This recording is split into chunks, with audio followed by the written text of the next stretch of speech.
mesbah-Mu ya Tuhan, jadilah padaku seperti yang Kau ingini. Mari satu kali lagi dengan sungguh-sungguh katakan, hidup ini, hidup ini ku letakkan. terima kasih Tuhan. Memang ini sungguh menjadi doa kami Tuhan. Jadilah padaku seperti yang Kau ingini. Mari beri tepuk tangan buat Tuhan kita Tuhan Yesus. Haleluya, haleluya. Seperti yang Kau ingini Tuhan, jadilah itu atas kami. Terima kasih.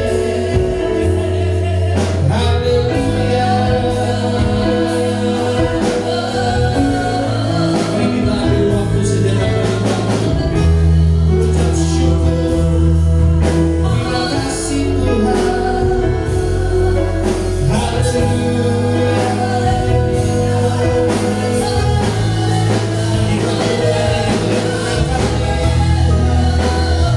Kita bersama setiap kami. Hadirat Tuhan.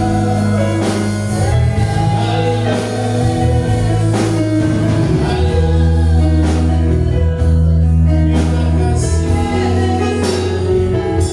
Terima kasih Tuhan.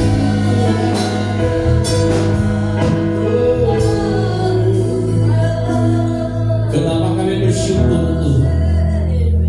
Bahkan hari ini kami merayakan Minggu Paskah, Tuhan Yesus bangkit dan hidup sampai saat ini.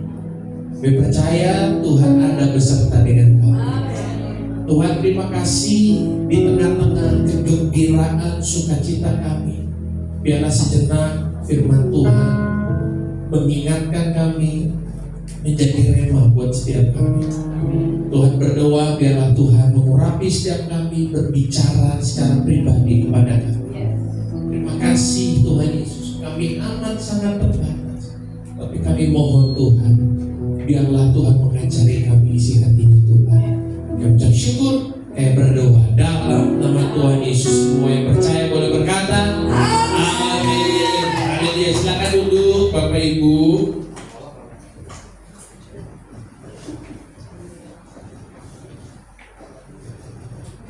Haleluya, puji Tuhan. Shalom, selamat pagi semua. Bapak Ibu dalam keadaan yang baik, amin. Semua sehat ya, puji Tuhan. Senang bisa ada di tempat ini ya. Seharusnya hari ini itu papa saya di sini, yang pasti nggak asing ya. Ya karena satu dan lain hal, jadi saya ada di sini. Saya tuh selalu grogi kalau ada di sini. Karena semua kenal semua gitu ya, dan semua bukan cuma kenal, semua tahu kecilnya saya gitu kan ya. Jadi takutnya nanti pas firman Tuhan, dulu kamu tuh kayak gimana gitu ya. Puji Tuhan, baik tapi gak apa-apa. Haleluya. Nah, lagu pengantar tadi sangat bagus sekali ya, mengingatkan kita di hari Minggu Paskah ini bahwa Tuhan Yesus sudah mati dan sudah bangkit, maka demikian juga kita. Amin. Ya, makanya kita juga harus mati dari kehidupan yang lama kita ya. Jadi kan tadi lagunya apa? Ku telah mati. Kasih kanan kiri, ku telah mati. Nah, jangan sampai nadanya mirip tapi liriknya kadang salah. Banyak juga orang Kristen yang bukan ku telah mati tapi ternyata pura-pura mati kan gitu kan. Lagunya mirip sih, dinyanyi pura-pura mati gitu kan, dan tinggalkan ya. Nah, kalau orang yang sudah mati memang sudah meninggalkan betul semuanya. Tapi memang kalau tadi lagu tadi di mana Baisa dikatakan bukan dengan apa, bukan dengan barang, tapi kita ditebus dengan darah. Ya, bilang kanan kiri, kita ini ditebus dengan darah, gitu ya. Nah, Bapak Ibu, saya mau mengajak untuk kita kita melihat beberapa cerita Alkitab untuk memeriksa kita ini memang sudah ditebus dengan darah, tapi darah siapa? Gitu kan ya. Pertama, Kejadian pasal yang keempat ayat yang kedua. Kejadian pasal yang keempat ayat yang kedua kita berkata demikian. Selanjutnya dilahirkannya Habel, adik Kain. Bapak Ibu pasti tahu kan ya, ini adalah anak daripada Adam dan Hawa ya. Kemudian Habel menjadi gembala kambing domba, Kain menjadi petani. Dan kemudian ayat ketiga dikatakan tibalah hasil panen dan kemudian Kain mempersembahkan sebagian dari hasil tanah kepada Tuhan sebagai korban persembahan, dan Habel juga mempersembahkan korban persembahan dari anak sulung kambing dombanya. Dan seperti yang kita tahu cerita ini Bapak Ibu, di mana Tuhan suka dengan persembahan Habel dan kemudian Kain iri ya. Kain iri, Kain marah gitu ya. Sampai kita berkata hati Kain menjadi sangat panas dan mukanya muram. Kemudian firman Tuhan datang kepada Kain, kenapa hatimu panas, kenapa mukamu muram? Hati-hati, kalau kamu gak bisa kuasai diri, dosa itu udah mengintip dan menggoda. Nah, tapi kemudian Kain gak mau dengerin. Dan kemudian di ayat ke-8 kita berkata, Kain ngomong sama Habel adiknya, yuk ke padang. Ketika mereka ada di padang, tiba-tiba Kain memukul Habel adiknya, lalu membunuh dia. Dan kemudian ayat ke-9 kita berkata, firman Tuhan datang kepada Kain, di mana Habel adikmu itu? Jawabnya, aku tidak tahu. Apakah aku menjaga adikku? Firman-Nya, apakah yang telah kau perbuat ini? Nah, mari perhatikan ini. Saya nggak mau bahas tentang bagaimana Kain membunuh Habel, tapi Alkitab mencatat dalam Kejadian pasal 4 ayat yang ke-10, darah adikmu itu berteriak kepadaku dari tanah. Kita bilang, darahnya Habel berteriak kepada Tuhan dari tanah. Nah, beberapa terjemahan yang lain dikatakan begini Bapak Ibu, mari perhatikan ya. Terjemahan lain berkata demikian, darah adikmu berseru kepadaku dari tanah seperti suara yang berteriak minta pembalasan. Nah, jadi darahnya Habel tercurah, tapi suaranya adalah pembalasan. Nah, itu darahnya Habel gitu ya, tercurah. Tapi kemudian dia nggak terima dengan apa yang dilakukan oleh kakaknya Kain, dan kemudian berteriak di hadapan Tuhan minta pembalasan. Oke, sampai sini ceritanya bisa ikutin Bapak Ibu ya. Nah, sekarang kita simpan dulu. Sekarang kita pindah kepada peristiwa yang berikutnya, di mana Alkitab di dalam kitab Lukas pasal yang ke-23, Lukas pasal yang ke-23 ayat yang ke-33, maka ini adalah cerita di mana hari Jumat lalu kita peringati ya. Yesus disalibkan. Ketika mereka sampai di tempat yang bernama Tengkorak, kemudian Yesus disalibkan di situ, dan juga di kanan kirinya ada dua penjahat. Ya, ada dua penjahat. Yang seorang di sebelah kanannya, yang seorang di sebelah kirinya. Dan kemudian ketika Yesus sudah di atas kayu salib, maka ini perkataan Yesus yang keluar, ya Bapa, ampunilah mereka, sebab mereka tidak tahu apa yang mereka berbuat. Dan kemudian kita berkata, orang banyak yang berdiri di situ melihat semuanya dan diejek. Udah jangan sok ampunin kami, selamatin dulu aja diri kamu, gitu kan? Selamatkan dulu aja diri kamu. Kalau memang kamu raja, selamatin diri kamu. Prajurit mengejek dia, orang-orang banyak mengejek dia, pemimpin mengejek dia. Bahkan dia cukup sampai di situ. Orang yang jahat yang juga tersalib di kanan kirinya, seperti yang kita tahu. Yang pertama juga mengejek dia kan, di mana dikatakan, bukankah engkau adalah Kristus? Coba selamatin diri kamu. Tapi kemudian ada satu penjahat lain di sampingnya, yang kemudian kita berkata begini, Lukas pasal 23 ayat ke-40. Tetapi yang seorang menegur dia, katanya, tidakkah engkau takut juga tidak kepada Allah, sedang engkau menerima hukuman yang sama? Kita ini memang selayaknya dihukum, sebab kita menerima pembalasan yang setimpal dengan perbuatan kita. Tetapi orang ini tidak berbuat sesuatu yang salah. Lalu penjahat ini berkata, Yesus, ingatlah akan aku apabila Engkau datang sebagai raja. Dan perkataan Yesus adalah, Yesus menjawab penjahat itu, aku berkata kepadamu, sesungguhnya hari ini juga engkau akan ada bersama-sama dengan aku di dalam Firdaus. Jadi Bapak Ibu boleh bisa lihat kan? Pertama, darahnya Habel, suaranya adalah pembalas. Sedangkan darahnya Yesus, suaranya adalah pengampunan. Betul? Jadi kalau tadi kita nyanyi itu lagu, bukan dengan barang yang mahal engkau menebus dosaku, tapi dengan darah yang mahal. Nah coba kita renung-renung, tapi darah siapa yang tebus kita? Kalau kita hidup, maaf nih Bapak Ibu, kita hidup di dunia urusannya masih tentang pembalasan, urusannya masih tuntut pembalasan, belum pengampunan. Jangan-jangan bukan darah Yesus yang tebus kita, tapi darahnya Habel. Tanya kanan kiri, darah siapa yang tebus kamu gitu? Ya, kalau darah Yesus pasti yang muncul adalah pengampunan. Bahkan untuk penjahat yang di sisinya Yesus, semudah itu Yesus bilang, mulai hari ini, ya aku berkata kepadamu, kamu bersama-sama aku di Firdaus. Nah, ini penjahat memang kalau seandainya di pintu surga ada yang jaga dan ada adminnya, ini bikin bingung kan. Begitu masuk surga, kemudian ditanya, udah pernah ke gereja? Belum. Pernah ikut pendalaman Alkitab? Belum. Perpuluhan rajin? Apa itu? Dia penjahat kan? Dia nggak tahu. Ya orang-orang sana minus ini bisa masuk surga lewat jalan apa kan gitu kan ya? Tapi itulah pengampunan Tuhan.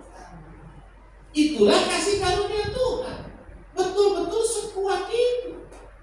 Beberapa kali yang kami, istri saya melayani betul-betul orang yang udah di ujung tanduk tuh ya. Seumur hidupnya bukan Kristen, bukan anak Tuhan. Biasa begitu udah di ICU, udah detik-detik terakhir barulah kita dipanggil untuk doakan. Begitu dipanggil masih respon, didoakan, terima Tuhan Yesus, respon keluarga semua. Pada akhirnya begitu terharu melihatnya, terima Tuhan Yesus, didoakan, diurapi, dibacakan mazmur, dia merespon. Dan biasa gak lama setelah itu meninggal hidup. Nah kita percaya kalau dia betul-betul menerima Tuhan Yesus sebagai Tuhan dan Juru Selamat, begitu dia selesai di bumi masuk surga. Ke gereja belum,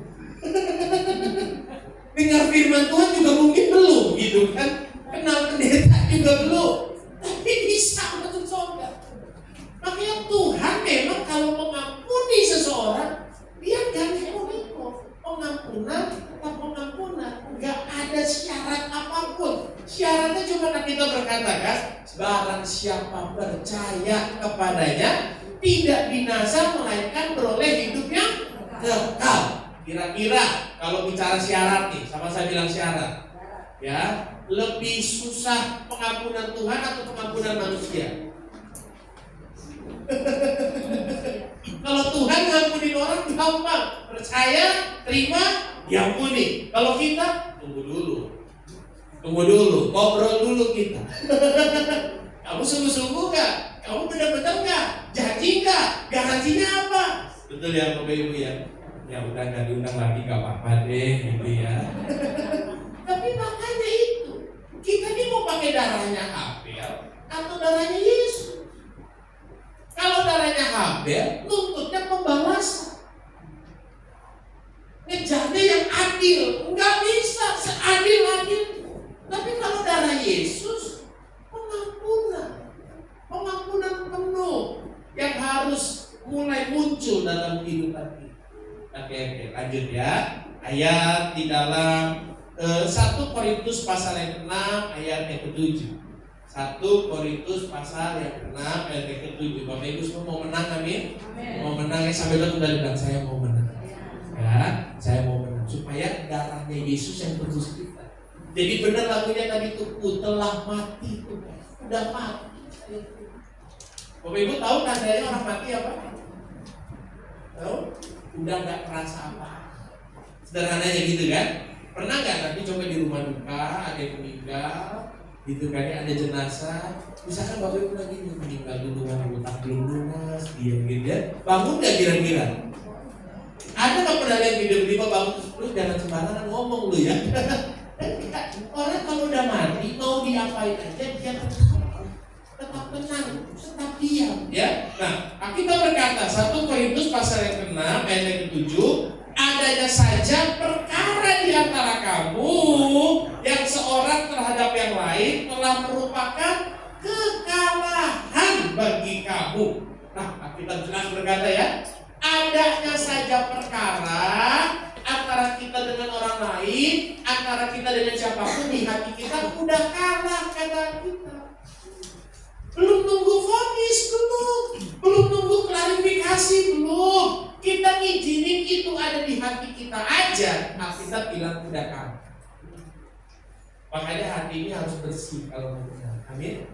Ya, di dalam Tuhan, di hadapan Tuhan itu siapa menang dan siapa kalah, bukan siapa yang mulai perkara itu.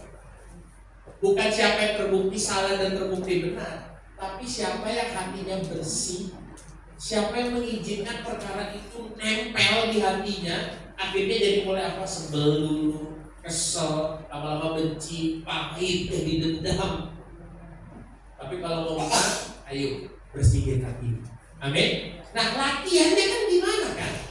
Latihannya gimana Pak supaya hati bersih? Nah, latihannya masih di ayat yang sama, 1 Korintus pasal yang ke-6 ayat yang ke-7, Alkitab berkata demikian pertanyaannya, ya. Mengapa kamu tidak lebih suka menderita ketidakadilan? Tuh kan yang bilang amin. Boleh minta tolong main keyboard? Pak, boleh bantu main sedih-sedih gitu Pak? Ayo Bapak Ibu, tadi bilang mau menang kan? Kalau mau menang, gak boleh ada perkara di hati kita. Dan bagaimana supaya perkara gak nempel di hati kita? Kita harus jawab pertanyaan ini. Kenapa kamu gak lebih suka menderita ketidakadilan? Itu Alkitab yang tulis tuh. Coba baca deh 1 Korintus pasal yang ke-6 ayat yang ke-7. Mengapa kamu gak lebih suka menderita ketidakadilan? Mengapa kamu gak lebih suka dirugikan? Bahkan kita pakai kata suka. Bukan cuma suka, lebih suka. Bapak Ibu tahu bahasa suka? Suka tidak dipaksa, betul ya? Kalau kita mau makan ke satu tempat yang kita suka, gak perlu dipaksa. Bahkan kita yang ngomong duluan, betul ya? Kalau namanya suka, itu pasti gini, saya duluan. Sebelum orang lain, saya duluan. Itu namanya suka. Amin. Dan kita bilang bahwa kalau mau jadi orang yang menang, betul-betul darah Yesus yang tebus, kita harus bisa belajar ini. Suka sama setiap penderitaan, ketidakadilan, dirugikan, harus suka. Halo Bapak Ibu, coba bilang karena dia salah pendeta hari ini. Pak, bisa.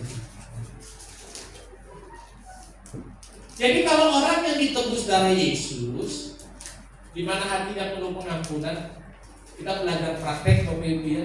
Saya tahu mungkin memang Pak ngomong gampang, lakuinnya itu betul. Makanya kata Tuhan dalam kelemahan kita, kuasa Tuhan jadi sempurna. Amin. Tapi yuk, saya berdoa dalam nama Yesus, Tuhan mampukan kita. Setiap kali kita berhadapan dengan ketidakadilan, udah pada ribut-ribut, anak-anak Tuhan, jemaat Tuhan di tempat ini yang akan berdiri dan berkata, udah. Gak usah rame-rame, gak usah ribut-ribut, saya aja.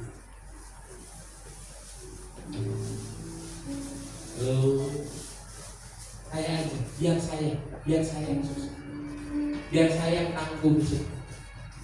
Lagi berhadapan dengan rugi, ini nggak mau rugi. Udah, saya aja.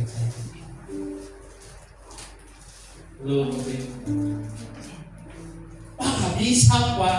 Nah kalau nggak bisa berarti kayak gini jangan pulang mati. Jadinya pura-pura mati. Bila berhadapan dengan yang sulit, nggak bisa. Enak aja dong, enak dia dong. Tapi kalau orang betul-betul menyadari dia ditebus oleh darah Yesus, dan dia ikut mati untuk kehidupan yang lama, kehidupan yang barunya muncul. Dan kehidupan yang barunya adalah ini salah satunya. Dia akan mengizinkan perkara masuk dalam hati. Dan setiap kali berhadapan dengan ketidakadilan, dengan kerugian, dia gak dorong orang lain, tapi dia dorong dirinya sendiri. Udah saya. Oke Bapak Ibu, saya belajar ya. Kan kita dalam Kristen ada kata-kata yang terdengar rohani, kan shalom, haleluya, puji Tuhan. Itu kan terdengar Kristen ya. Tapi kayaknya kalau saya secara pribadi belajar, kalimat yang paling Kristen tuh bunyinya begini. Ya udah. Coba praktek tarik nafas. Sambil usap dada bilang ya udah. Kalau kita belajar ngomong itu, wah itu Kristen banget. Soalnya kadang latahnya sih darah Yesus di jalan, dari salib, dipepet, darah Yesus. Selesai darah Yesus, ya itu loh. Orang dibuat berdarah-darah sama dia kan gitu kan. Tapi harusnya kita belajar diapain? Ya udah. Yang di samping kita aja beli, ya udah, nggak apa-apa. Pasangan di rumah bikin ulah lagi, ya udah, nggak apa-apa. Tapi kalau orang bilang begini, kalau begitu bodoh dong, rugi dong Pak. Tapi enggak, kita bilang satu ayat terakhir boleh Bapak Ibu. Setelah ini selesai. Ya, dalam 2 Korintus pasal yang ke-10, 2 Korintus pasal yang kedua, 2 Korintus pasal yang kedua ayat yang ke-10. Kita berkata demikian. Sebab barang siapa yang kamu ampuni kesalahannya, aku mengampuninya juga, kata Paulus. Dan kemudian ayat ke-11 dikatakan, supaya iblis jangan beroleh keuntungan atas kita, sebab kita tahu apa maksud. Bapak Ibu hari ini dengar baik. Dalam nama Yesus Tuhan, tolong kami untuk bisa ingat itu. Setiap kali kita tidak mau mengampuni, setiap kali kita menuntut balas, ya, saya ulangi ya, setiap kali kita nggak mau mengampuni, setiap kali kita nuntut balas, mungkin kita terima, mungkin kita terima hak kita, mungkin kita terima bagian kita, tapi ingat, kita katakan, setan juga beroleh untung. Ketika perkara itu masuk di hati kita, udah kalah. Jadi ya Bapak Ibu, tapi biarlah hari ini kita ingat, setiap kali kita memutuskan, mau mengampuni, mau melepaskan, mau merelakan, nggak mau perkara itu nempel di hati kita. Mungkin kita seakan-akan kata dunia rugi, tapi satu yang kita tahu, setan juga rugi. Waktu saya bisa mengampuni, setan itu rugi. Waktu saya nggak bisa mengampuni, setan itu untung. Amin Bapak Ibu. Sekarang pertanyaannya, kita renungkan, kita hidup mau bikin rugi setan atau mau bikin untung setan? Kalau hidup kita mau untungin setan terus aja jangan mengampuni. Terus aja simpan itu dalam hati kita perkara-perkara itu. Tapi kalau hari ini sama-sama kita bilang Tuhan, hari ini aku mau bikin setan rugi, ayo lepaskan pengampunan. Amin. Yuk tutup mata kita sama-sama. Terima kasih Tuhan. Apa selesai berbicara, tapi aku percaya Tuhan tidak selesai berbicara kepada kita. Hari ini aku berdoa Tuhan jamah setiap hati, jamah setiap hati kami. Hari ini kami dengar firman Tuhan, kami sudah ditebus oleh darah Yesus, dan darah Yesus adalah darah yang mengampuni, bukan menuntut balas. Tuhan, biar kami juga bisa seperti itu, biar kami juga bisa mengampuni. Dalam nama Yesus hamba berdoa Tuhan, Kau yang tahu setiap keadaan hati kami. Saat ini Tuhan jamah Tuhan, yang terluka Tuhan jamah, yang betul banyak rasa kecewa Tuhan jamah, banyak yang dialami Tuhan jamah dalam nama Yesus. Tuhan jamah. Biarlah kami tidak mau menyimpan perkara di hati kami Tuhan, kayak melepaskan itu dan jadi menang dalam nama Yesus. Ku telah mati dan tinggalkan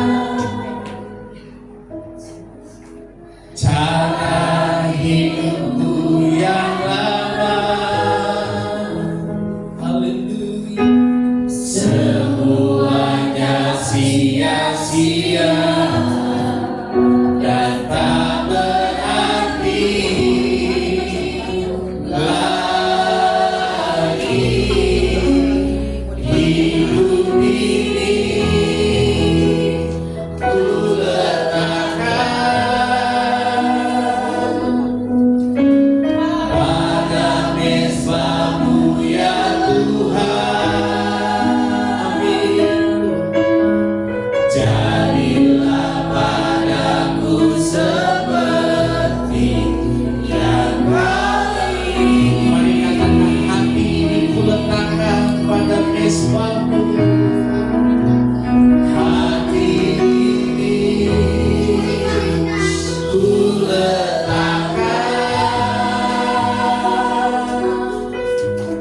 pada mesbahmu ya Tuhan. Jadilah padaku seperti yang kali ini. Mari satu kali lagi katakan, hati ini kami letakkan. Hati ini kuletakkan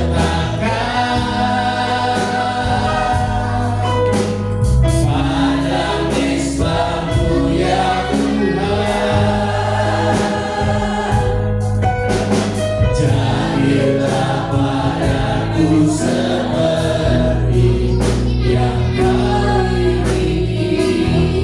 Bapak terima kasih Tuhan, terima kasih. Bantu kami dengan kasih karunia. Kami bisa melakukan apa yang kami rasa sulit, apa yang kami rasa berat. Hari ini hamba percaya dalam nama Yesus, kami memutuskan, kami tidak menyimpan perkara di hati kami yang membuat kami kalah. Kami melepaskan, kami melepaskan. Kami membuang setiap marah, setiap benci, dendam. Kami membuang dalam nama Yesus. Kami percaya kebangkitan Tuhan Yesus itu juga terjadi dalam kehidupan kita. Terima kasih Tuhan. Berkati gereja Tuhan di tempat ini, berkati Ibu Gembala dengan seluruh keluarga besar, seluruh penata layan yang ada sampai seluruh jemaat Tuhan diberkati berlimpah-limpah dalam nama Yesus. Aku berdoa Tuhan biar rancangan Tuhan atas gereja ini tergenapi dengan sempurna. Bahkan bukan cuma dengan sempurna tergenapi, tapi percepatan yang ajaib terjadi dalam nama Yesus. Terima kasih ya Tuhan. Kami ucap syukur, kami berdoa. Haleluya. Semua kita boleh berkata, amin. Sudah memberkati tempat ini, ya, baik dalam pelayanan keluarga. Tuhan berkati pakai lebih dahsyat lagi. Tiba saatnya kita akan mendengarkan pujian dari Mismo Kolintang dan dilanjutkan dengan vokal grup. Dan setelah itu kita akan mendengar kesaksian dari Mol, ya. Oke, kita naikkan pujian dulu dari Mismo Kolintang. Mari, silakan.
Oleh kesaksian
Tuhan Yesus Kristus, saudara yang selamatkan. Untuk itu mari kita terus berjalan di dalam ketaatan dan kesetiaan kepada Tuhan sampai kepada akhirnya waktu saudara dan saya dipanggil pulang oleh Bapa di surga, kita boleh kedapatan tidak bercacat celah ini kesaksian dari Bapakmu. Tepuk tangan dulu deh.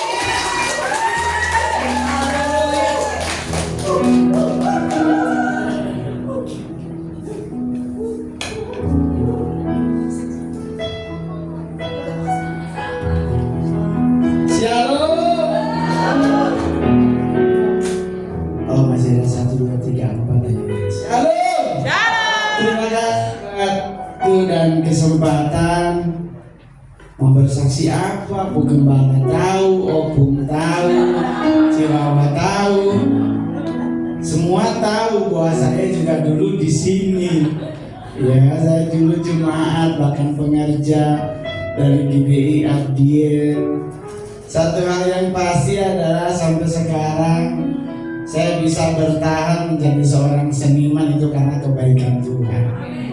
Jadi kalau mau dihitung dari jadwal, hari ini saya masih ada 2 kegiatan ibadah Paskah GBI Glow BSD, terus satu lagi kalau nggak salah GSJA Grogol apa di mana manajer belum ngasih kabar, tapi jam 1 saya harus sudah di Glow BSD. Jadi Bapak Ibu yang terkasih dalam Tuhan, kalau bicara kesaksian hidup banyak Bapak Ibu. Saya bisa menjadi sukses, salah satunya adalah didikan dari Bu Gembala. Saya masih ingat banget saya diterima tinggal di gereja ini di atas. Saya sekamar, sebelahan kamar sama Bengo. Kita berdua dikasih tugas setiap hari.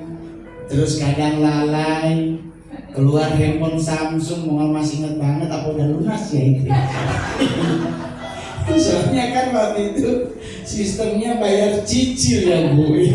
Bukan masih ingat banget itu beli Samsung di Pondok Indah kalau nggak salah. Terus 2 hari setelah seminggu setelah beli Samsung rombongan berangkat ke Singapura. Itu masih gak akan pernah terlupakan. Pertama kali saya hidup di Jakarta, bisa keluar negeri itu bareng tim Abdiel, Cia, Cimoni, pokoknya Ko Lukas, Opung, Mika kalau nggak salah, Bugem, Chris Blum, Bengo ikut ya? Siapa? Pokoknya kita nyampe, Miss Ira udah ada juga. Jadi banyak hal yang nggak pernah terduga terjadi. Tapi kalau orang nanya kenapa bisa bertahan, karena basicnya memang sudah dibuat bertahan. Saya masuk di sini juga tidak serta-merta enak. Ada Opung yang selalu mengingatkan harus bersih karena besok ada sekolah, harus ini meja dirubah karena besok mau dipakai sekolah. Dan itu terjadi dalam kehidupan saya sehari-hari. Di saat masuk dunia entertain, saya main film, tidak butuh stuntman, tidak butuh pemeran pengganti untuk lompat pohon, nyapu, jadi bencong, terserah, yang penting duit masuk. Ya kan, karena buat saya dengan muka ala kadarnya seperti ini, terus bisa main dunia perfilman atau main sinetron, itu semua karena Tuhan izinkan, karena Tuhan baik. Karena jujur untuk main sinetron, main film itu butuh modal besar, butuh muka cakep, muka cantik, punya duit, punya koneksi, terus mental harus kuat. Tapi di saat saya masuk dunia entertain, kebetulan saya masuknya lewat dunia stand up komedi. Jadi lawak dan komedi yang paling enak saat ini, karena hanya dengan durasi 10-15 menit kita dibayar seperti penyanyi dangdut yang nyanyi 1 jam lebih. Jadi otomatis sekarang banyak orang berlomba-lomba menjadi seorang stand up komedian, karena mereka tahu penghasilannya lumayan besar, bisa mengalahkan mungkin kayak penyanyi-penyanyi gitu ya, kecuali Ayu Ting Ting nggak bisa dikalahin lagi 200 juta, kita cuma 70 gitu. Tapi untuk 15 menit menghambatkan 70 juta itu udah besar. Jadi fase demi fase dalam hidup saya lewati, berjuang terus, gosip juga tetap berjalan, katanya mau udah pindah agama, Padahal saya selalu bilang dimanapun saya diizinkan Tuhan di gereja melayani, selama babi kecap itu masih ada, saya gak akan mungkin pindah gitu. Karena saya Manado sayang gitu. Orang Manado kalau tidak makan babi kecap kan bukan Manado. Apalagi kalau babi kecapnya panas, nasinya panas. Bapak Surgawi Simon Petrus, Andreas Sepedius lewat, gua cuekin. Sangka kala Allah juga berbunyi, gua bilang tunggu ya, gua habisin sepiring. Jadi melewati itu dengan indah. Gak pernah kebayang Bapak Ibu, jujur gak pernah bercita-cita untuk jadi artis. Dulu bahkan dekat dengan Om Roni, dekat dengan Bugeng, karena maksudnya prepare untuk siapa tahu kita bisa masuk sekolah pendeta gitu. Karena memang cita-cita awal dari Manado ke Jakarta itu kan memang untuk sekolah pendeta. Saksi hidupnya masih hidup semua bahkan. Cuman berhubung sponsor lari, akhirnya saya luntang-lantung di jalanan, terus ketemu dengan GBI. Waktu itu masih Tiberias, masih GBI karena masih Wenis Kelapa Gading. Waktu itu masih ada Pak Yesaya almarhum, Papi Gilbert, Om Eras, Franky Laran Sendu, ada lagi orang Manado, Franky Panto, Pak Yuda. Jadi ya saat itu kan masih GBI, belum bersinode sendiri. Jadi melewati itu dengan indah dan akhirnya kenal dengan Pak Timotius, kakaknya Pak Eras Sarjono ya, adiknya ya. Terus kesaksian tentang gereja setan. Terus akhirnya kita jadi kesetanan gara-gara setiap hari mengejar-kejar setan, sedangkan mereka hilang di saat yang bersamaan. Tapi disitulah cara Tuhan.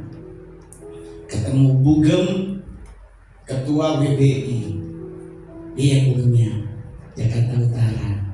Iya benar ya. Iya. Dan bertumbuh, diomelin, iya. Serius kan mau jadi administrasi kantor. Ibu datang kita lagi tidur. Habis sama Opung suka mendadak-mendadak muncul. Iya kan? Tapi disitulah banyak hal yang terjadi, pembentukan karakter, dan sampai hari ini saya masih bisa bertahan sebagai seorang stand up komedian. Baru juga selesai main film terakhir syutingnya di Tanjung Bira, Sulawesi Selatan, judulnya Puang Bos. Tapi sebelum Puang Bos ada judul film horor terbaru Indonesia khusus Kristen. Jadi film horor ini versinya Kristen. Selama ini kita nonton film horor di bioskop kan selalu versinya agama Islam. Sekarang kita bikin film horor tapi yang Kristen. Jadi saya pemeran utama karena jadi setannya gitu. Jadi ya nggak apa-apa, buat saya yang penting duit ya kan. Karena untuk memilih karakter di dunia film gak gampang Pak.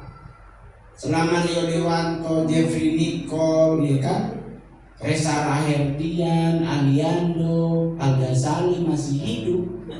Pak kita udah sampai situ Pak. Saya kebagian pasti jatuh dari pohon. Karena mukanya ada cocok di situ Pak. Saya aja main sinetron pertama naik enak turun ogah. Pemeran utamanya siapa? Om Indro. Mau jadi apa? Kuntilanak. Ada di YouTube kalau nggak percaya. Saya nggak ada dialognya, cuma disuruh naik pohon, tapi mau action. Cuma gitu di atas pohon. Terus orang nanya kenapa diambil duit, Pak? Saya bukan mata duitan, tetapi untuk hidup di Jakarta. Nggak mungkin kita ngajak calon istri kita nongkrong di Monas. Ya kan? Kita ajak cewek Monas nih, Monas yuk. Pasti dia nyawa. Hari ini Monas pasti kerak telur sama teh botol. Nggak enak banget. Sedangkan sekarang standar pacaran itu Senayan City, Pondok Indah 3, Plaza Indonesia. Di 3 mall ini nggak ada matahari Pak. Serius, di 3 mall ini es teh manis segelas aja 28.280. Di Sunter bisa kebeli gula 2,5 kilo tuh. Jadi kalau diperhadapkan dengan hidup, itu pertanggungjawaban kita langsung kepada Tuhan. Jadi kalau orang nanya kok enak ya mau bisa sukses, ya karena satu yang mau pegang teguh dalam hidup. Saya menjaga hati. Saya nggak izinkan hati saya sakit cuma karena masalah sepele. Teman-teman artis beli mobil Alphard, saya mah nggak usah, nggak cocok sama muka. Saya dulu di Metro TV kontrak eksklusif, dikasih bonus Alphard. Ulang tahun Pak Haritanu Sudibyo yang punya RCTI, kita datang di Hotel Grand Hyatt, dibukain pintu, yang buka pintu ngomong gantian sopir ya Pak. Sopir, kayak ini mobil gue, Roni Immanuel. Kenapa jadi gantian sopir? Karena muka. Jadi ya udahlah, udah Agil udah lebih dari cukup. Ya, anggaplah itu mobil sport khusus muka ngomong. Ya, apalagi kita sesama artis kalau nongkrong, nggak ada yang dipamer karya, yang dipamer dompet lah, handphone lah, segala macam cincin lah. Ini dompet gua Hermes, beli di Hong Kong, hanya 100 di dunia dong. Kalau nggak percaya googling, gitu. Benar harganya 20 juta, tapi isinya kartu kredit sama BPJS. Mending gua beli di Ambassador 70.000, isinya debit semua 3-3-nya. Terus orang nanya, terus gimana no? Di sini pembelajaran, berharap kepada manusia itu mengecewakan. Ngumpulin duit dari 2011 jadi stand up comedian, 2019 duit gua hilang 25M. Bukan dicuri, dipinjem sama calon gubernur. Dikasih surat tanah 5 hektar. Senang kita nggak apa-apa, duit gak balik, ada surat tanah. Tahu-tahu beliau diciduk Kejaksaan Tinggi, divonis dimiskinkan. Sertifikat yang mau pegang dibawa ke Kanwil Pertanahan ATR, sertifikatnya sudah dibatalkan. 4 hari mau nggak keluar kamar. Keluarga sampai teriak-teriak, jangan sampai mau bunuh diri dalam kamar. Keluar dari kamar mau bilang, cari kotak perhiasan, cari 10 cincin gade di pegadaian. Jadi saya harus merangkak kembali 2019, 2020 COVID. Nggak ada kerjaan karena kami artis panggung. Di saat panggung ditutup, ya kita tinggal ngepet nih, alternatif. Aku balik sunter nih. Jujur Pak, artis di saat COVID terjadi, pemain sinetron masih ada lahan, tapi kita yang manggung di panggung nggak boleh ada pertemuan orang banyak, otomatis mati karir. Tetapi Tuhan tetap sayang sama hidup saya. Tahu-tahu ada show stand up by Zoom. Wah itu enak banget stand upnya. Lucu nggak lucu nggak penting. Karena kan kalau di Zoom nggak boleh ada suara, semua di mute. Berarti kan kita nggak usah lucu, nggak ada yang menonton, nggak ada nggak ada, semua di mute. Udah begitu di atas batik, bawah boxer. Kan nggak ada berdiri Pak ya kan? Orang di Zoom aja kita nyanyi Indonesia Raya tetap duduk. Mulai kembali. Dan memang Tuhan nggak pernah tinggal diam di saat kita berseru kepadanya. Amin. Akhirnya saya bilang sama Papi Gilberti, kita mau sekolah tapi ambil misi. Saya tidak mau ambil penggembalaan. Wih, kenapa Mon? Nih gua modalin buat lu 2,5 juta. Lu bikin gereja, sewa tempat di Senayan City. Mau bilang enggak, karena butuh pertanggungjawaban untuk menjadi seorang pemimpin gereja. Mongol belum bisa bertanggung jawab, kasih orang lain aja. Saya sekolah ambil misi, kenapa? Karena biar saya tetap bisa jadi terang di dunia entertain tanpa harus berubah saya pakai baju toga. Iya tuh. Kalau jadi gembala sidang, haleluya, banyak syarat dan ketentuannya. Saya belum bisa, masih emosional. Tahu-tahu menghadapi mulu kalau maraton, kejadian anti wahyu dibaca sekali. Jadi melewati hidup dengan indah, stand up di depan presiden. Saya satu-satunya stand up komedi Indonesia yang stand up di dua presiden, Pak SBY dan Pak Jokowi. Yang lain belum pernah, yang lain hanya di Pak Jokowi. Tapi saya di depan Pak SBY kita sekali, di depan Pak Jokowi sekali. Depan Pak Jokowi 1, 2, 3, 4 11. Diundang ke istana 23 kali. Sekarang udah menolak dari 2018. Udah tidak mau lagi masuk istana karena tertekan di dalam. Gak bisa nambah makannya. Ya kan? Enak sama bugem. Ya kan? Bugem lagi happy mau nambah 1 gas. Tapi kalau bicara gereja ini, saya masih ingat banget dulu kalau ibadah, pemain musik dan yang lain di saat khotbah, kita di depan makan bakmi. Sebentar makan bugem keluar, ya masuk, bakminya belum selesai. Dan kebetulan bakmi di depan itu enak karena kita bisa ngutang. Jaminannya boom, jadi tenang, ada mereka berdua yang akan selalu setia membayar. Masih ingat banget pas Mas meninggal, kira-kira tutup nih kami, tetap lanjut. Jadi mbaknya tetap lanjut, dan jujur dari situ kita belajar banyak loh Bapak Ibu.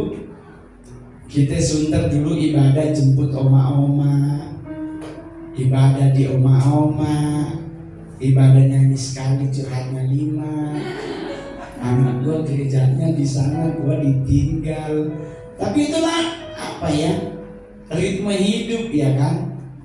Terus Natalan diundang, udah dijadwalin akan ada Mongol sama Tamara Geraldine ya. Mongol nggak muncul, Cia WA gitu ya. Gue bilang inilah resiko artis yang hidup di bawah manajemen. Kita harus patuh sama manajernya.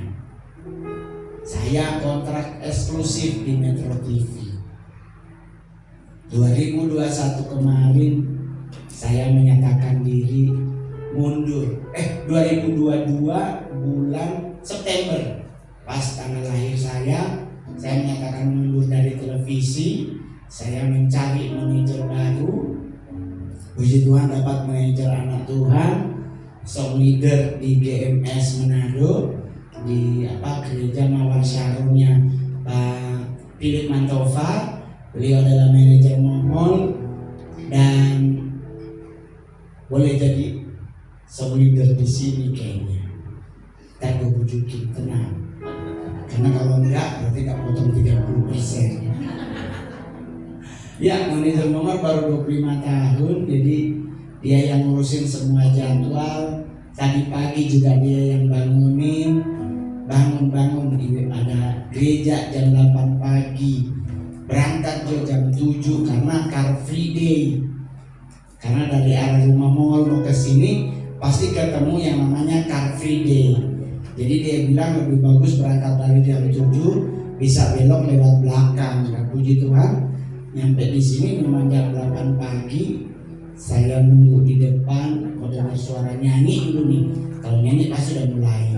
Dan puji Tuhan, saya bisa hadir di tempat ini. Dan nggak janji sih pasti akan hadir kembali. Masih tetap jadi jemaat GBI sampai hari ini. Masih ingat kemarin ketemu Papa di acara gereja di Karawang. Terus masih ingat dulu ya ikut dulu scam juga lewat Karawang ya, karena jatah sunter dia gak dapet, jadi kita lewat Karawang. Jadi enak lah sampai sekarang. Tadi ketemu beberapa teman-teman yang dulu sama-sama di dolo scam, Mereka bilang hebat lu Mulia, bisa jadi saksi hidup bagaimana Tuhan bisa ubahkan hidupmu dan membuatkan kau sukses. Saya sudah jarang pulang Manado, sekarang sudah berwarga DKI Jakarta, tapi bulan depan mau akan pindah tinggal di Manado. Saya akan berubah kewarganegaraan dari DKI Jakarta jadi warga Sulawesi Utara, karena saya rencana di bulan September Oktober akan maju mencalonkan diri jadi bupati di Kepulauan Sangihe. Jadi saya mau pulang kampung, ingin Sangihe. Harusnya tahun ini saya nomor urut 1 untuk DPR RI, tetapi saya tidak masuk karena mau pikir kalau saya nyalon anggota dewan terus nyalon bupati, dua duit keluar. Mendingan pilih yang satu, mana yang lebih gampang. Saya pulang Sangihe, beritanya juga sudah nyebar. Mohon doanya Bapak Ibu semuanya, kalau nanti Ibu Gembala mau ke Sangihe, ya persiapkan fisik ya kan. Soalnya kalau dari Jakarta ke Manado ada pesawat, tapi dari Manado ke Sangihe dia modal kapal laut. Buat Ibu Gembala maupun kalau mau ke Sangihe, pokoknya dengar aja kalau di kapal laut lagunya dari Gitarya Sonata berubah lagu di tengah ombak, segeralah cari pelampung, karena berarti di depan badai.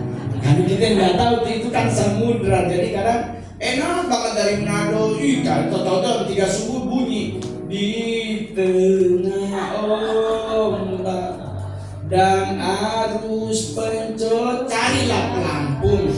Setidaknya kalaupun tenggelam masih bisa hanyut di pulau-pulau terdekat, ya kan. Tapi berdoalah jangan sampai hanyut ke Filipina, karena kalau dia sampai di Filipina masuknya Davao, yang menerima adalah duta besar. Tapi kalau masuknya Mindanao, yang menerima Abu Sayyaf. Aduh Tuhan. Chris masih tetap melayani Tuhan, cakep. Saya juga lagi sementara kursus keyboard di Yamaha tiap hari Selasa. Gurunya orang Batak, missnya pinter banget main keyboard. Jadi saya latihan setiap hari Selasa 3 alat musik, gitar, keyboard, dan drum. Jadi drum mulai besok tanggal 2 mulai latihan. Persiapan nongol, kenapa pengen belajar keyboard? Karena saya pelayanannya ke Panti Werda. Jadi saya tidak pernah ikut pelayanan di panti asuhan, karena panti asuhan sudah kebanyakan artis yang datang nyumbang. Tapi di Panti Werda sedikit orang yang datang, padahal kita akan ke situ, tidak mundur ke anak kecil. Jadi pelayanan ke nenek-nenek kalau dipakai lagu rohani, mereka kadang suka mumet, ditinggal kita lagi nyanyi. Tapi kau coba kalau nyanyi, oh Carol, sekalipun pakai tongkat ya begini-begini. Ternyata mempengaruhi lah, apalagi kalau omanya udah menyendiri sepersekian tahun, terus dia dengar lagu Bye Bye Love, ceren itu. Kadang-kadang mikir udah senang nih, tahu-tahu dia nangis. Terus dia ngomong, dia udah 3 tahun nggak didatengin anak dan menantu. Dia kangen cucunya, kita yang muka preman tahu-tahu ikut nangis. Jadi dari situlah saya ingin menghibur oma-oma dengan lagu-lagu yang saya boleh mainin. Kebetulan saya suka nyanyi dalam bentuk menyanyikan cipta. Saya dulu nggak pernah jadi singer di sini, nggak pernah jadi song leader, nggak pernah jadi singer. Itu jatahnya Mika Macia. Saya bagian pendoa aja sama opung. Karena kalau kita nyanyi, kita takut sebenarnya. Jemaatnya nggak akan datang lagi minggu depan. Jadi kita jadi tim doa aja.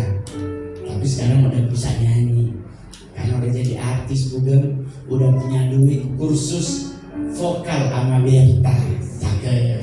Tapi tetap lebih bagus si pimpin doa. Kita buat Tante Wawa, terima kasih udah ngasih kesempatan buat mau kesaksian di sini. Ini telur masih ada. Dari Adam dan Hawa masih di Taman Eden, loh Tuhan masih lihat bungkus. Ini kan kreativitas ini ya. Sekilo berapa pun? Dulu yang ke pasar opung sama bugem, kita tinggal nurunin dari mobil, naikin ke atas. Buat bis yang masih tetap awet muda, ya kan, buat yang lain-lain yang masih muda, ingat baik-baik, skincare itu adalah jebakan.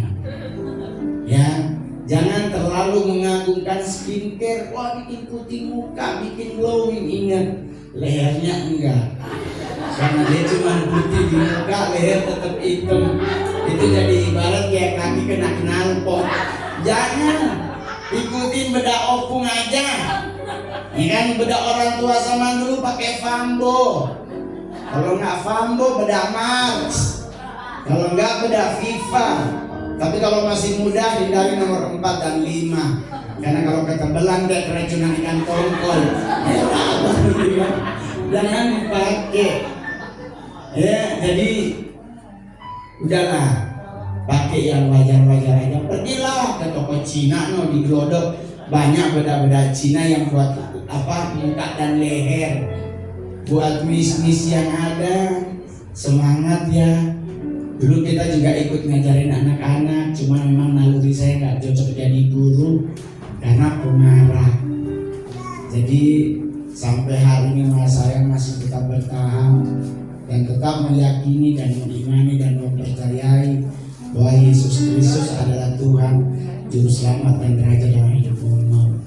Tolong doakan biar saya tetap bertumbuh, tetap menjadi berkat dimanapun Tuhan izinkan saya melayani. Jadi buat Bugem, saat ini saya sudah evangelis, jadi saya sudah khotbah di mana-mana, sudah punya kartu evangelis dari Departemen Agama, Kanwil DKI Jakarta. Jadi kalau pergi nggak usah khotbah di gereja, gas. Karena biar bagaimanapun saya adalah saksi hidup kebaikan Tuhan dalam hidup saya. Mau lihat orang lain diberkati, gak usah lihat mongol aja.